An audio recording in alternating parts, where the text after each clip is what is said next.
Bonjour, allez, c'est Sandrine, je vous retrouve aujourd'hui pour une petite vidéo du moment que je vais vous faire sur un format différent. Je le fais sous forme de podcast parce que j'ai écrit et donc je vais lire ce que j'ai écrit en fait, les informations que j'ai reçues cette nuit. Donc voilà.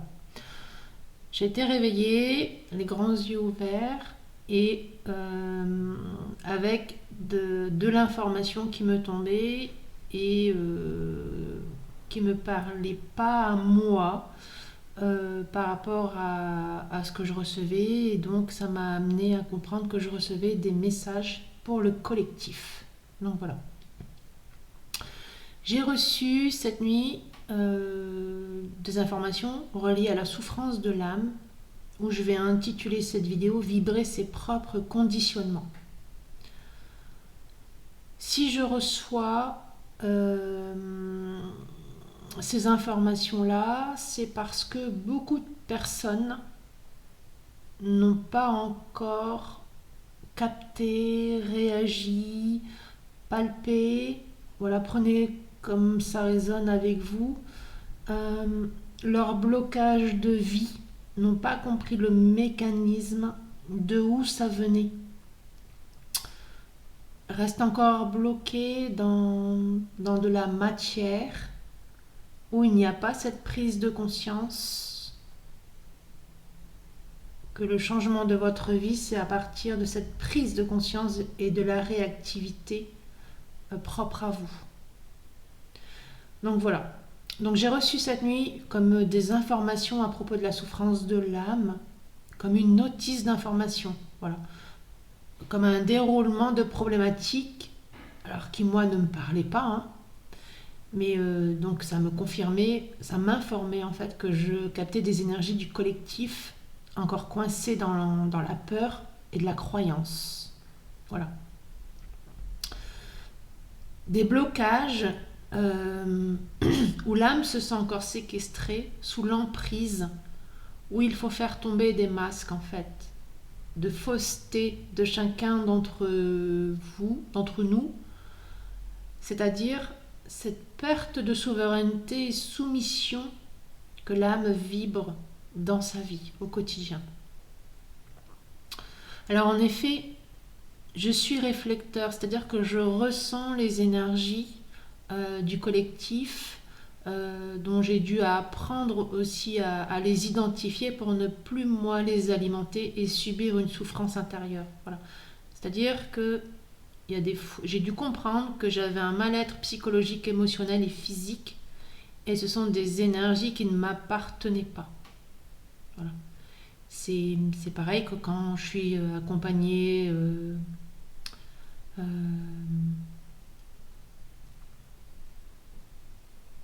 avec un groupe de personnes, dans du collectif,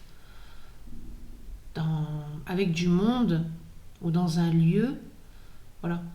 Je ressens une souffrance dans mon corps. Je ressens une souffrance vibratoire en fait de la situation dans laquelle je suis positionnée moi au moment dû. Et c'est pareil comme quand j'ai une personne en face de moi qui vient en consultation ou avec qui je dialogue. Voilà, je ressens l'état d'esprit de la personne ou l'illusion peut-être dans laquelle elle est avec ses propres mensonges, où je ressens aussi les énergies sombres en fait qui sont présentes sur la personne ou dans le lieu. Donc voilà, je suis devenue une personne assez compliquée, plutôt chiante dans le quotidien parce que je ne peux plus supporter en fait la masse, être confinée dans de la masse parce que je prends les énergies dans mon corps et tout d'un coup je suis très fatiguée ou j'ai mes yeux qui pleurent et qui me brûlent le visage. Voilà, parce qu'il faut que ça sorte. Alors dans cette vidéo, je vais expliquer, ça me pousse à vous expliquer encore pourquoi les personnes sont fatiguées, dépressives, soumises dans des peurs, dans des croyances, et ces personnes qui portent encore de la culpabilité. culpabilité de soi ou culpabilité sur les autres, hein, j'entends bien. Parce qu'on aime bien mettre l'autre en faute et être la victime de la circonstance.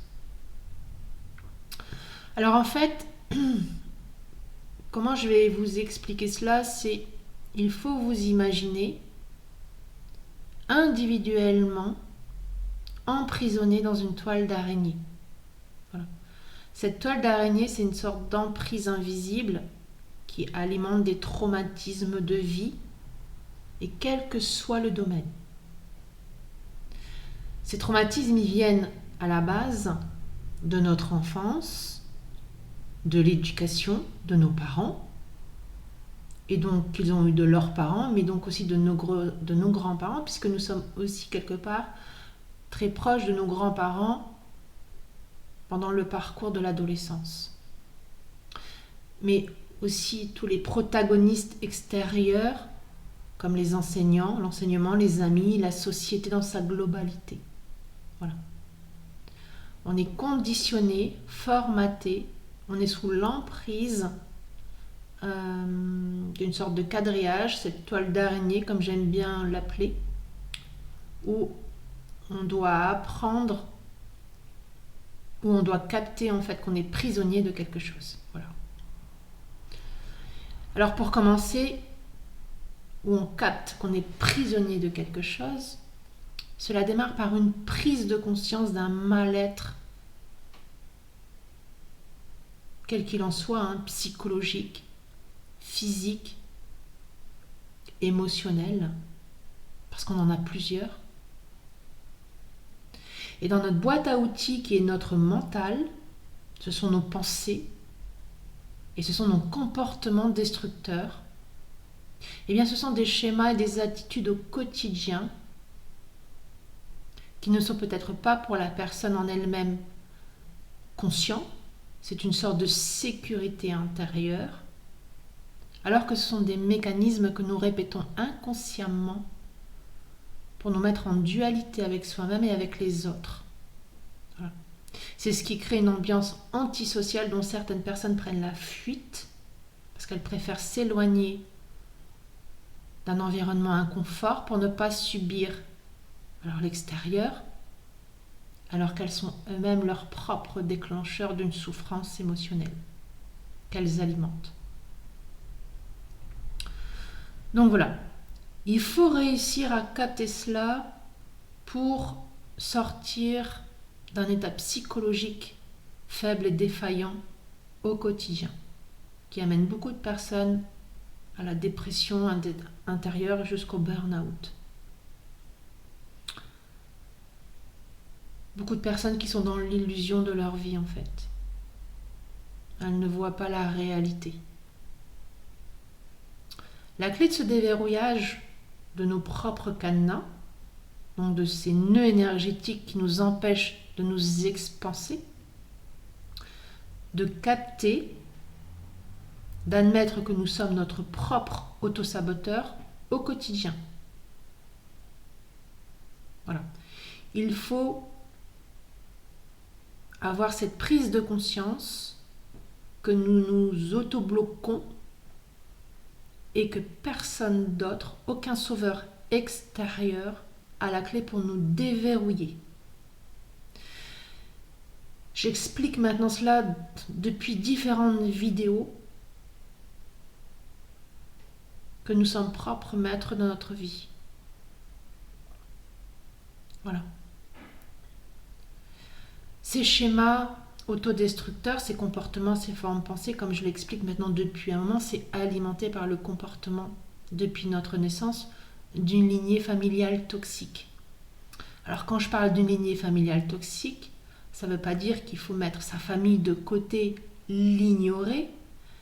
C'est-à-dire, c'est de comprendre qu'on vit à l'intérieur d'un système familial dysfonctionnel à partir de comportements destructeurs quels qu'ils soient, et que nous répétons inconsciemment par nos attitudes, nos formes pensées, les mêmes schémas toxiques que nos grands-parents, parents, frères et sœurs, oncles, tout ça.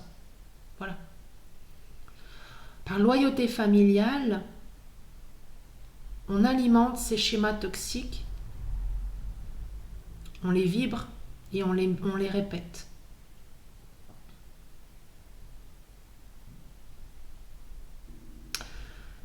Le travail de chacun, en fait, c'est de s'observer, comme je le dis, à chaque fois.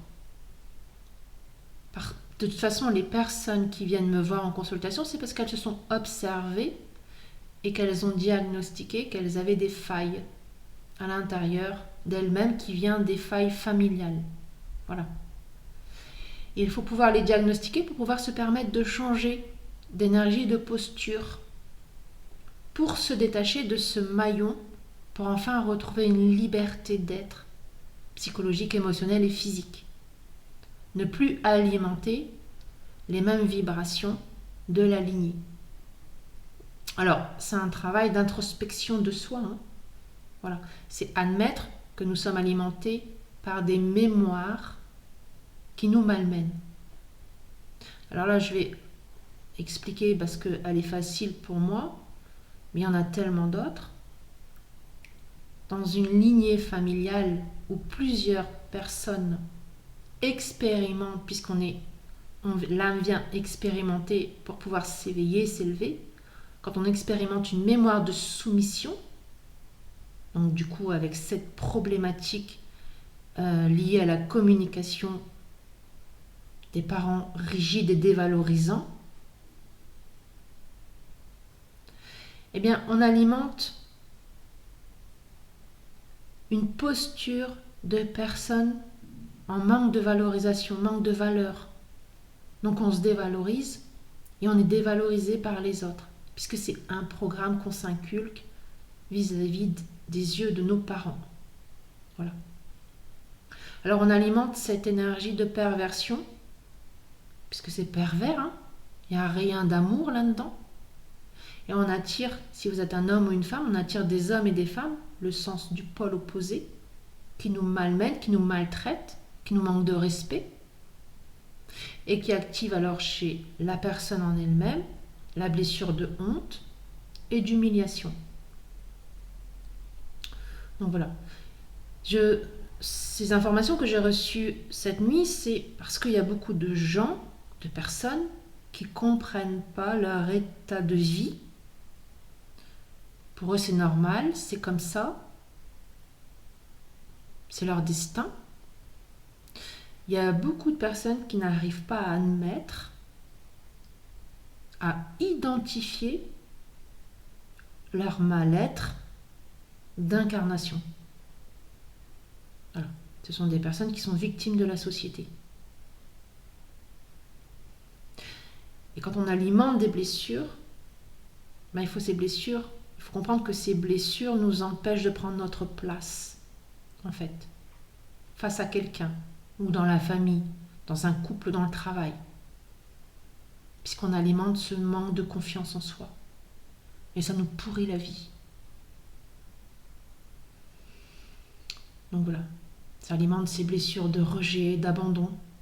Voilà, on a du mal à se remettre dans du collectif parce qu'on se sent tellement inférieur, manque de valeur, manque de capacité à prendre une directive puisqu'on est bloqué dans ce chakra de la communication, puisqu'on ne sait pas s'exprimer, on ne peut pas prendre sa place et mettre une action et donc se valoriser. Donc voilà, donc c'est le but de la personne qui est dans ce traumatisme-là, de travailler l'effet inverse pour reprendre le contrôle en fait de ce qu'elle n'est pas là, dans cette défaillance de l'âme, pour reprendre le contrôle inverse, retrouver ses valeurs et sa place. C'est un travail personnel. Voilà. Mais pour arriver à cela, il faut comprendre qu'on porte cette faille-là. Voilà. Je pense que beaucoup de personnes n'arrivent pas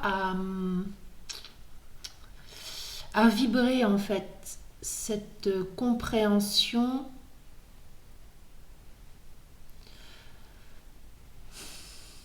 de la difficulté de l'âme à pouvoir s'expanser et prendre sa place, et tout ça c'est relié dans les blessures psychologiques et émotionnelles qu'elle porte et dont elle en a les clés pour renverser la situation. Mais bien entendu, il faut bouger. Il faut activer les choses. Voilà. Alors comme je l'ai déjà expliqué dans d'autres vidéos, ces failles émotionnelles, elles créent un vide dans notre champ éthérique, hein, et ça laisse de la place à des interférences extérieures, vampirisantes, qui mangent notre énergie, qui nous mettent dans un quotidien de vie, dans la solitude, dans des addictions, dans de la dévalorisation de soi. Et puis il y a plein d'autres défaillances émotionnelles. Dans la drogue, les abus sexuels, le manque de respect. Il y en a plein, c'est qu'il faut se les identifier parce qu'à partir du moment où on ne se respecte pas soi, on ne se valorise pas et on est identifié par l'extérieur un peu comme une merde en fait, hein, quelque part. Quelqu'un qui se manque de respect, c'est quelqu'un qui manque de respect aux autres. Hein. Donc voilà. Et donc, c'est une boule, hein, puisque si on manque de respect aux autres, l'autre ne veut pas nous respecter et on alimente en fait ce schéma d'humiliation, d'injustice. Hein, et on devient froid et rigide et distant. Voilà. On alimente de la colère. Tout ça, il faut dégager puisque ce sont des failles qui alimentent des parasites qui sont contents d'être là sur vous parce que vous êtes leur nourriture. Alors ce sont aussi des personnes qui adoptent aussi l'attitude d'avoir une vie de brin et puis elles avancent dans des peurs et des croyances qu'elles sont nulles. Voilà. C'est de l'illusion parce que c'est la personne en elle-même qui alimente sa propre croyance. Parce qu'on lui a mis une étiquette depuis des années. Tout cela, il suffit de le déprogrammer pour aller faire un travail intérieur sur ses propres valeurs, sur ce qu'on vaut, sans prendre le préjugé et la possibilité d'être perçu par une autre personne, parce que les yeux d'une autre personne ont un autre filtre de la manière dont nous on se voit avec nos propres filtres. Et on est la seule personne à mieux se connaître que qui que ce soit. Donc il n'y a personne qui doit nous donner, aucune personne d'extérieur doit nous donner une directive à prendre sur notre état de pensée ou notre état d'être.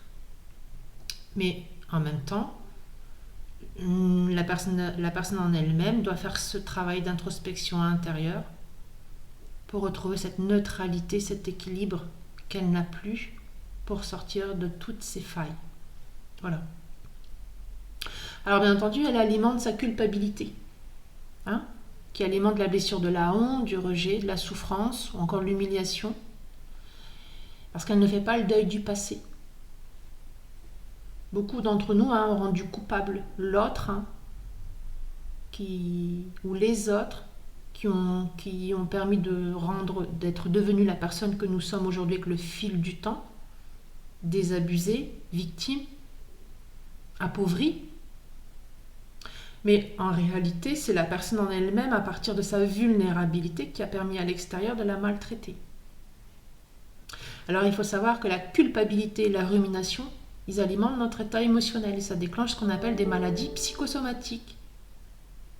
Des maladies inflammatoires chroniques, dites auto-immunes, hein, parfois très douloureuses et difficiles à traiter par la médecine conventionnelle. Voilà. Comme la fibromyalgie, l'endométriose, l'arthrite ankylosante, toutes ces maladies, les maladies de Crohn, des intestins inflammatoires, parce que la colère et la souffrance se posent sur les organes. Donc voilà. Donc c'est maintenant qu'il n'est jamais trop tard de bouger, de sortir de sa zone de confort pour se remettre en question, pour arrêter de critiquer et juger l'autre, qui est venu jouer un rôle, hein, dans la propre destruction de soi, puisque comme je vous l'ai déjà assez répété, nous sommes sur une scène de théâtre, comme vous le voyez aux infos, hein, à la télé. Eh bien c'est pareil dans votre vie. Il faut en sortir, il faut sortir de l'illusion dont nous sommes victimes de la famille, de la société. C'est un programme de base astrale qu'il ne faut plus alimenter. Voilà.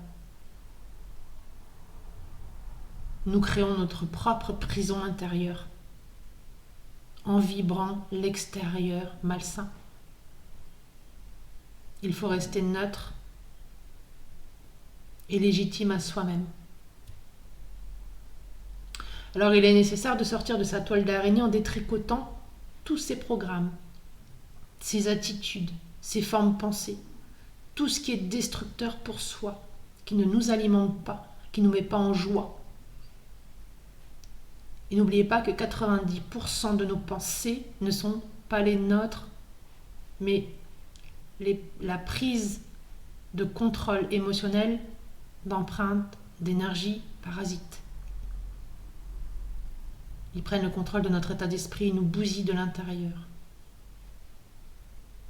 Alors il ne faut pas oublier que nous sommes acteurs et créateurs de notre vie à partir du moment où ce mécanisme d'auto-saboteur dit base astrale, alors, ce que je viens de vous dire, est décelé et travaillé. C'est nous-mêmes qu'on alimente, on ramène à nous des implants et des entités parce qu'on a donné notre pouvoir à ce qu'ils viennent s'incruster sur nous. Puisque nous vibrons bas, nous n'avons pas notre souveraineté. Nous sommes défaillants. Alors on se défait en même temps de ces mémoires karmiques familiales ou dites transgénérationnelles tout en décelant ces parts d'ombre, ces attitudes destructrices que l'on porte et qu'on alimente. Comme tous les protagonismes de notre lignée.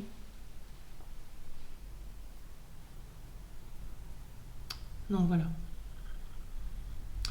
À partir du moment où l'on récupère, alors notre état d'esprit change. Quand on se récupère, quand on a compris tout ça. Notre attitude de vie aussi. Notre façon de voir ce monde extérieur qui n'est qu'une illusion et qui nous alimente dans des peurs et des croyances. Et de la culpabilité aussi, puisque apparemment nous sommes responsables de la défaillance humaine mondiale. Alors il est nécessaire de pacifier son état d'esprit d'injustice, de colère, pour arrêter d'alimenter l'extérieur et tourner en rond dans cette boucle dite karmique. T'es puni pour ce que tu fais. C'est totalement faux. Jusqu'au moment où l'on a compris que ce cheminement qui nous amène rien, mais que nous alimentons. Sortir de cette expérience qui ne deviendra que du passé. De sortir de cette énergie de bourreau et de victime, parce qu'on joue les deux rôles. On n'est pas que la victime. On est aussi le bourreau dans la personnalité qu'on est vis-à-vis des failles qu'on porte. Et c'est totalement destructeur. Il n'y a pas de sauveur extérieur. Le sauveur, c'est soi. Il est important d'observer, en fait, d'apprendre et de s'observer pour arrêter les mécanismes qui sont devenus obsolètes, pour reprendre son pouvoir psychologique, sa place dans son incarnation, c'est-à-dire l'accepter pour se sentir à sa place, dans la famille, la société. Arrêter de se sentir rejeté. C'est nous qui alimentons cette blessure de rejet, on se rejette soi-même, on ne s'accepte pas. Ne pas oublier aussi que on attire ce qu'on vibre, puisque nous sommes créateurs. L'énergie qu'on dégage, on l'attire chez soi. Donc il faut changer notre état d'esprit. C'est un travail par lequel je suis moi-même passée et qui me permet aujourd'hui de vous accompagner, voilà, à déceler et à admettre vos traumatismes familiaux qui sont pour beaucoup des secrets de famille parfois. On les alimente et inconsciemment on ne les conscientise pas et on ne les verbalise pas. Donc on appelle ça des secrets de famille. Et ils se projettent pour les descendants, ça il faut le savoir. Quand on n'arrive pas à mettre le doigt sur des défaillances familiales, ça veut dire qu'on les alimente, on est d'accord avec. Quand on se tait aussi, la famille des taiseux, quand on se tait, eh bien ça veut dire qu'on les alimente et on est d'accord pour que les descendants le vibrent aussi. Donc voilà. Donc moi je vous accompagne dans ce cheminement personnel pour comprendre ce que vous vibrez. Hein. Dans le descriptif, vous pourrez me retrouver un lien, avec un lien où vous pouvez accéder à mon site professionnel pour me lire et ressentir comment vous adhérez à l'accompagnement que je vous propose. Voilà. Pour vous nettoyer à partir de votre lecture d'aura sur le plan éthérique. Ça, la lecture d'aura sur le plan éthérique, c'est les chakras. Je ferai aussi une vidéo sur les chakras. Parce qu'il ne suffit pas de prendre un pendule et le tourner dans le sens des aiguilles d'une montre pour réharmoniser votre chakra. Hein. Ça, c'est totalement faux. Les chakras, ils se rétablisent à partir du moment où vous faites un travail sur vous. Il n'y a personne qui peut harmoniser vos chakras. Parce que chaque chakra correspond à un domaine de vie. Donc vous êtes faible. Donc voilà. Je travaille avec vous sur le plan astral qui est lié à vos émotions. Et sur le plan causal qui est relié aussi à des mémoires karmiques de la lignée qui polluent chacun d'entre nous dans cette vie-ci. À partir de consentements, de rituels ou de secrets de famille en fait qui nous bloquent dans notre évolution. C'est tout inconscient. C'est tout inconscient cela et on ne sait pas pourquoi on n'arrive pas à s'expanser et qu'on se sent bloqué, que nous répétons en fait des schémas très compliqués et qui nous polluent en fait dans notre existence. Voilà. Donc c'est en me connectant à vos vies parallèles ou dites antérieures. Voilà. Pour moi, antérieures, ça n'existe plus puisque les vies antérieures dites parallèles, alors pour moi, donc qui viennent d'anciennes vies, elles vibrent ici dans votre présent, mais différemment, puisqu'on n'est pas dans les mêmes époques. Alors quand nous changeons d'énergie, c'est que nous avons transmuté l'ancien pour laisser de la place à de nouvelles énergies, donc de nouvelles vibrations. On a fait un gros travail sur soi. On a épuré ces sacrés traumatismes, pour ne pas mettre un mot de colère là-dessus.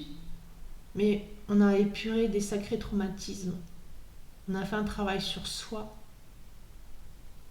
de comprendre qu'on alimentait des vibrations qui ne nous appartiennent pas en fait, qui venaient à la base de nos parents, puisqu'on vient de leur éducation, mais aussi de personnes extérieures qui nous ont programmés à partir d'étiquettes. Des gens qui nous ont mis des façons de nous voir, de donner une sorte de personnalité dans laquelle ils nous voyaient. Ce qu'on appelle l'ascendant en astrologie. Comment les personnes nous perçoivent. Et donc les personnes, à travers leur dire, leur attitude vis-à-vis de nous programment aussi, puisqu'on absorbe ce qu'ils nous disent. Ça, il faut dégager. Voilà. Alors quand on change de vibration, notre état d'esprit change, notre vie change, notre entourage change. Il y a des personnes qui s'éloignent et c'est normal. Il faut l'accueillir et surtout pas alimenter une blessure de rejet parce que c'est une seconde étape à dépasser. Puisque nous vibrons autrement,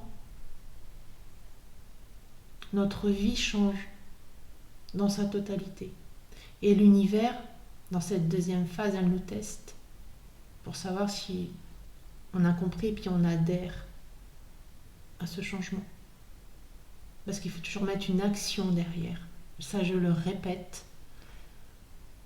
Quand on change de vibration, ça veut dire qu'on reprend le contrôle de notre état psychologique, physique, émotionnel, quel que soit le domaine de vie. Et derrière, on met une action. C'est comme ça que l'univers nous teste. Et donc ça veut dire qu'on a dépassé un trauma, une mémoire. Donc voilà. La vie, c'est notre école d'apprentissage. C'est ces épluchures d'oignons ou encore ces plafonds de verre que moi j'appelle, qui pètent à partir du moment où l'âme réagit et agit derrière pour être une meilleure version d'elle-même. Jusqu'à ce qu'elle devienne encore obsolète pour être encore une meilleure version d'elle-même, puisque c'est un travail qui prend plusieurs mois et plusieurs années. Pour sortir de cette illusion et conditionnement de l'âme, c'est tout ce temps qu'il faut. C'est une manière de se récupérer dans notre propre signature vibratoire, notre propre source originelle, notre propre esprit, intuition. Parce qu'en se nettoyant de tous ces peurs, croyances, culpabilités et schémas traumatisants, on enlève des couches qui sont superposées sur nous et qui nous étouffent.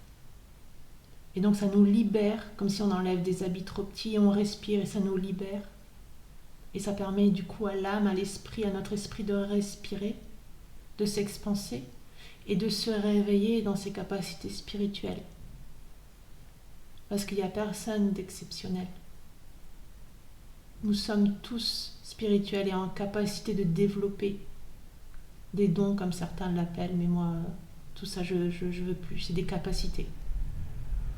Des capacités intuitives, de clair ressenti, clairvoyance. Chacun est différent et chacun l'utilise avec ses propres filtres.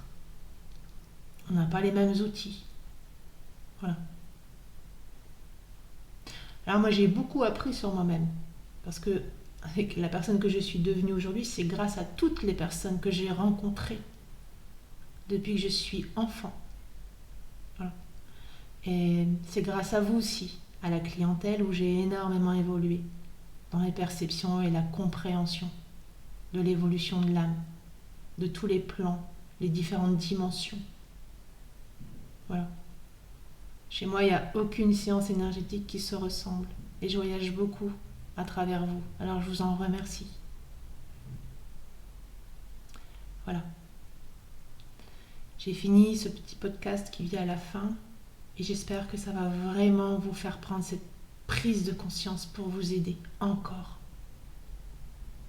Parce que si j'ai capté des informations cette nuit, c'est que il y a encore énormément beaucoup de personnes qui sont bloquées, qui ne comprennent pas, qui attendent que quelqu'un vienne à la rescousse, les débloque. Mais c'est un travail qui se fait en binôme ou en groupe. En groupe, c'est parfois plus compliqué. Mais de trouver la bonne thérapeute adéquate pour accompagner ce que vous avez besoin de délivrer. Voilà. Donc ça passe déjà par un déclic intérieur, un travail personnel avec une personne, un thérapeute ou une thérapeute qui a la capacité aussi de pouvoir vous accompagner dans ce nettoyage curatif sur les différents plans de conscience. Donc voilà. Alors je vous remercie de m'avoir écouté, c'est ma vérité, de me suivre sur ma chaîne. Et puis je vous remercie d'avance pour votre abonnement et vos likes. Voilà. Je vous souhaite de passer une belle journée. Prenez soin de vous. Au revoir.